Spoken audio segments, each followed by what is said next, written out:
ஒரு காலத்தில் அமைதியான ஒரு கிராமத்தின் அருகே தங்க நிற ஒளி மின்னும் ஒரு அழகான குளம் இருந்தது.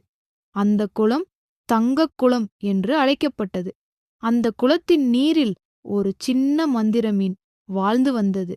அது மென்மையாக நீந்தி குளத்தை எப்போதும் தூய்மையாகவும் அழகாகவும் வைத்திருந்தது. ஒவ்வொரு நாளும் குளத்துக்கு அருகே வரும் குழந்தைகள் அந்த நீரின் மின்னலை பார்த்து மகிழ்வார்கள். அந்த மகிழ்ச்சியை பார்த்து மந்திர மீன் இன்னும் மகிழ்ச்சியடைந்தது. ஒரு நாள் குளத்தின் அருகே இருந்த செடிகள் வாட ஆரம்பித்தன. நீரின் அளவும் மெதுவாக குறைந்தது. அதை பார்த்த மந்திர மீன் குளத்தை காப்பாற்ற வேண்டும் என்று உணர்ந்தது. அது தன் மந்திர ஒளியால் நீரை சேமிக்க உதவியது. செடிகளுக்கு மீண்டும் உயிர் கொடுத்தது. குளம் மெதுவாக மீண்டும் மின்னத் தொடங்கியது. சிறிது நேரத்தில் குளத்தின் சுற்றிலும் பசுமை திரும்பியது. பறவைகள் வந்தன. மகிழ்ச்சி மீண்டும் பரவியது.